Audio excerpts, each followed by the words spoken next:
como lo hacemos para llegar al partido. Pero ya estamos conectados con nuestro analista internacional Guillermo Horstmann. Hace mucho tiempo que no te tenía, Guillermo. ¿Cómo estás? Bienvenido, buenos días. ¿Qué tal, Jorge? Un agrado saludarte. A mí también un agrado, Guillermo. Oye, tenemos varios temas que queremos entender internacionalmente, sobre todo partiendo esta semana. Primero, ¿qué ha pasado con la situación de Irán con Estados Unidos? ¿Cómo está Irán? ¿Cómo está Estados Unidos? Porque entre que se arreglan, desarreglan, nuevamente tenemos un conflicto, ¿no? No, el conflicto sigue, ya van 6 meses cuando efectivamente Estados Unidos y Israel hacen un ataque masivo a Irán con la idea de que la teocracia iraní iba a colapsar, cosa que no ha sucedido y nos tiene 6 meses con un precio del petróleo que sube y baja a raíz del bloqueo que hace Irán al estrecho de Hormuz y posteriormente el bloqueo que coloca externamente Estados Unidos para impedir el paso de los buques iraníes. Entre medio, Pakistán se transformó en un intermediario creíble, pero sin lograr resultados, frente a una teocracia que funciona en 2 niveles.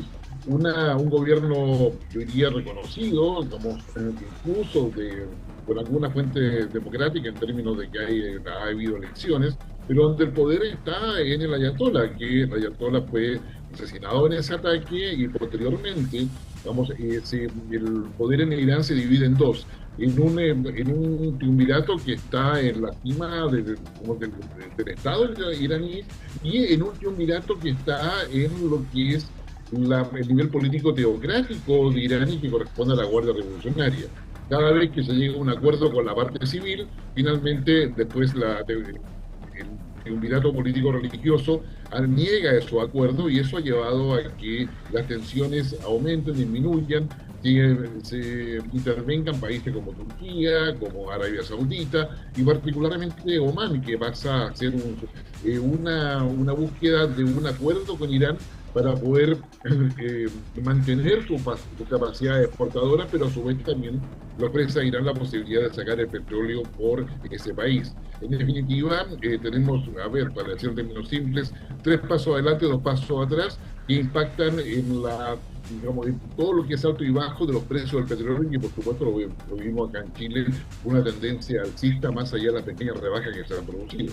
Exactamente.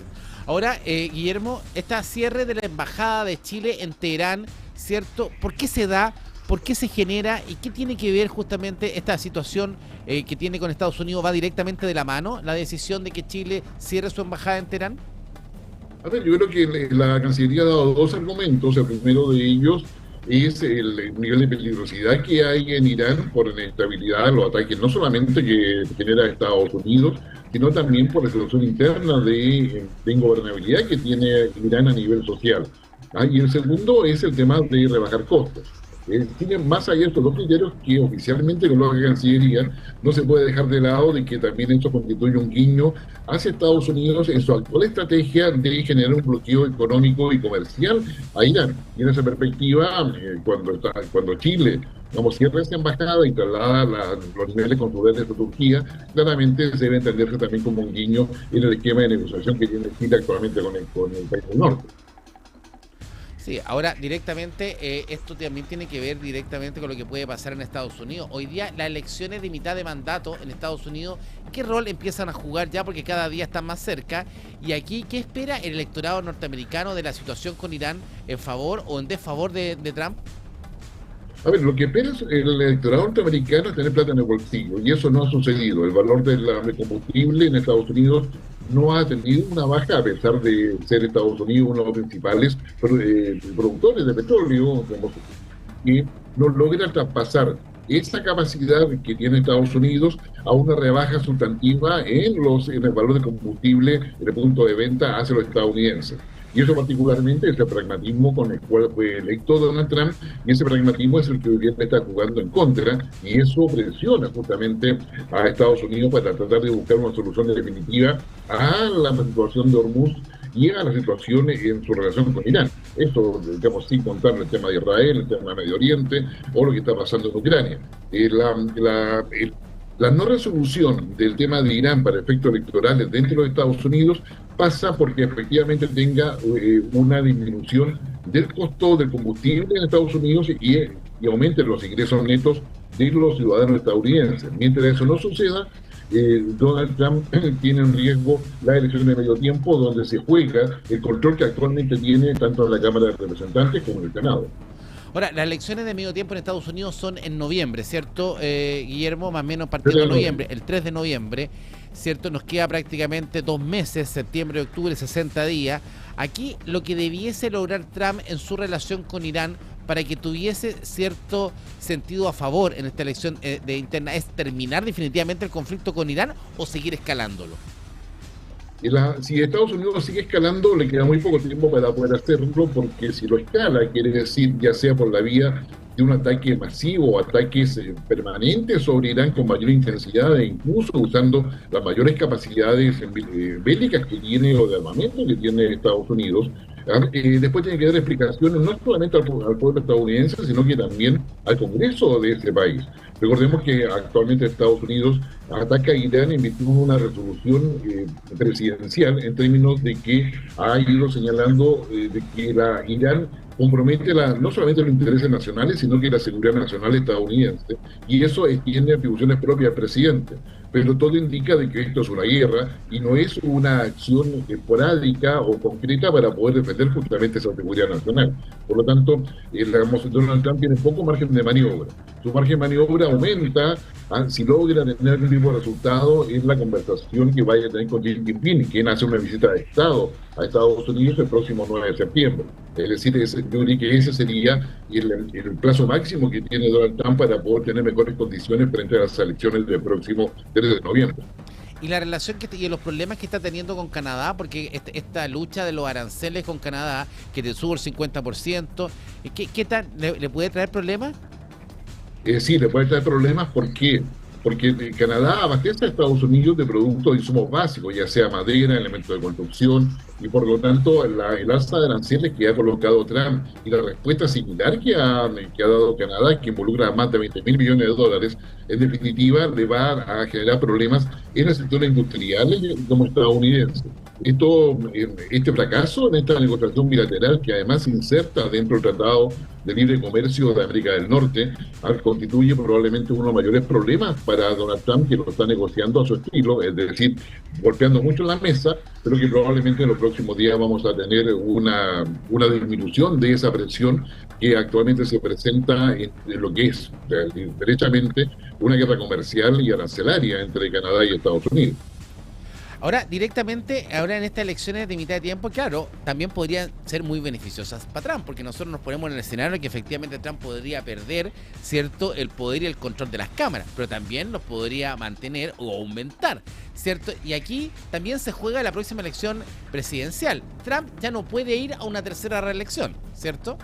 No, en las actuales condiciones institucionales de Estados Unidos, la Constitución no le permite ir a una tercera elección. Si Trump quisiera ir a una tercera elección, tendría que generar una reforma constitucional a través de una enmienda constitucional en Estados Unidos que le permitiese hacer eso. Sin embargo, todo parece indicar de que él está buscando el mejor del fin, que podría ser Rubio, o podría ser J.D. Vance, el vicepresidente, a quienes podrían reemplazarlo. El tema está en que si Donald Trump pierde la elección, tiene hasta el mes de enero para poder tomar más decisiones antes de que los reemplazantes en el Congreso asuman en el mes de enero, dicho sea de paso. Exacto. En consecuencia, le quedan 2 meses todavía a hacer cambios. Pero en el caso de también de fortalecerse él y no perder esa elección de mitad de tiempo, también los demócratas prácticamente perderían la posibilidad de retomar la presidencia de la República, ¿no? sí, definitivamente, el Partido Demócrata hoy día está fragmentado internamente, está con fuertes tensiones entre aquellos demócratas que son más socialdemócratas, por decirlo en nuestros términos, y aquellos demócratas que están más con la izquierda progresista. En esa perspectiva, además, los demócratas no tienen un liderazgo claro. Kamala Harris quiere nuevamente replantearse como una opción presidencial, pero todavía no hay ni certeza respecto a ello, ni claridad en torno a quiénes podrían ser efectivamente los que podrían representar al Partido Demócrata en la próxima elección presidencial. Bueno, y si de elecciones se trata, bueno, te quiero cambiar directamente y te quiero llevar a Brasil, porque el próximo 4 de octubre, ¿cierto?, hay una elección que puede ser bastante emblemática. Las últimas elecciones en Sudamérica todas han estado inclinadas para la derecha, ¿cierto? Lo que pasó en Perú, lo que pasó en Bolivia, lo que pasó en Colombia, ¿cierto? El control ahora prácticamente de Trump de Venezuela, que hablar de Chile, que hablar de Argentina. Y tenemos elecciones en Brasil. ¿Tiene alguna posibilidad Bolsonaro, hijo, de ganar la Lula? Sí, tienes una posibilidad que está representada en todas las encuestas que se han dado a conocer en las últimas 3 semanas, donde la diferencia entre ellos varía entre el 3% y un 6%, favoreciendo a Lula en la reelección. Sin embargo, digamos, esta campaña que se está llevando a cabo, donde Lula aparece mucho más hacia el centro, mucho más empático, con un electorado que le tiene desconfianza, en definitiva podría ser el factor que juega a favor de Lula. Si Lula gana en Brasil, lo va a hacer por poco porcentaje y en un escenario bastante polarizado. Flavio Bolsonaro, que, bueno, hijo de Jair Bolsonaro, que está, ¿no es cierto?, en prisión preventiva, en definitiva, también se ha planteado como un socio muy directo de Donald Trump, y sin lugar a dudas ahí va a haber una colisión, yo diría, dentro de un Brasil. En el norte está mucho más a favor de Lula y en el sur está mucho más a favor de Bolsonaro. Ahora, esta elección definitivamente es una bisagra bien importante entre la derecha y la izquierda, sobre todo en Sudamérica, porque, a ver, Luis Ignacio de Lula da Silva va por este sería su cuarto mandato presidencial, tiene más de 80 años de edad, pero también tiene algo muy bueno Lula, que está administrando hoy día un Brasil que tiene índice de desempleo históricamente bajos. O sea, hace mucho tiempo que Brasil no tenía una cesantía tan baja, o sea, lo ha hecho bien Lula. Por lo tanto, podría ser una reelección de Lula una de las más fáciles que he podido tener en escenario económico, cierto, de cesantía, porque antes no podía mostrar estos números. ¿Es así? No es así, concretamente es así. Brasil tiene una mejor expectativa económica, ha logrado potenciar el sector industrial. Lula, más allá de su discurso asociado a la izquierda progresista, ha sido más pragmático en el manejo de las finanzas públicas, tanto a nivel macroeconómico como microeconómico, y ha generado muchas más oportunidades de inversión, tanto de China como de inversionistas estadounidenses, en el sector industrial, y ha generado a su vez un salto cualitativo desde el punto de vista de transferencia tecnológica o de uso de tecnología para poder ampliar su capacidad industrial. En esa perspectiva, Brasil, sea que gane Lula o gane Bolsonaro, va a tener un rol muy preponderante respecto a cómo se van a realizar las negociaciones con Estados Unidos de todo el bloque de América Latina y el Caribe, pensando en la estrategia de seguridad que planteó Estados Unidos, la estrategia de cooperación que ha planteado China respecto a toda esta área geográfica. En consecuencia, yo diría, el tema en Brasil se va a jugar básicamente por el lado ideológico de la credibilidad de uno y de otro, y eso es lo que tiene las cifras muy ajustadas respecto a las proyecciones. Sí, vamos a estar muy atentos a lo que pase ese 4 de octubre, ¿cierto?, entre Lula y Bolsonaro, hijo, ¿cierto?, porque puede marcar una tendencia bien especial, sobre todo en el país más grande del mundo, más grande de Sudamérica también, ¿cierto?, lo que es Brasil. Y quiero cerrar contigo, Guillermo, este contacto de que nos ha hecho una contextualización internacional y ponernos al día de lo que está pasando con Javier Milei. Yo he visto declaraciones por ahí, publicaciones del diario El Clarín de Argentina, de algunos diarios mendocinos, que habla que tenemos bastante desaparecido a Javier Milei, ha bajado su presencia en Twitter o en X, ¿cierto? Ha bajado su presencia también en diferentes actividades de la Casa Rosada. ¿Qué está pasando con Milei en Argentina? Milei se está preparando para su reelección el próximo año. Está haciendo un trabajo de terreno, básicamente.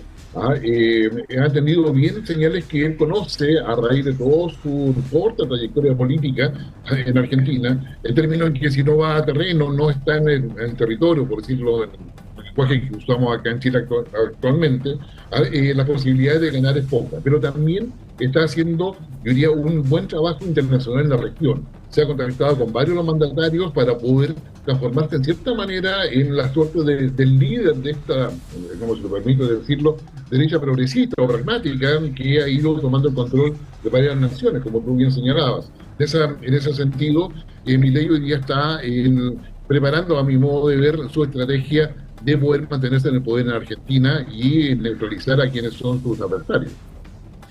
Exactamente, claro, o sea, en el fondo hoy día está en un estado de alerta, ¿cierto?, también, y estudiando cómo poder avanzar. ¿Y quién debiese levantarse como la gran alternativa de izquierda en Argentina contra Milei? ¿Quién podría ser ahí?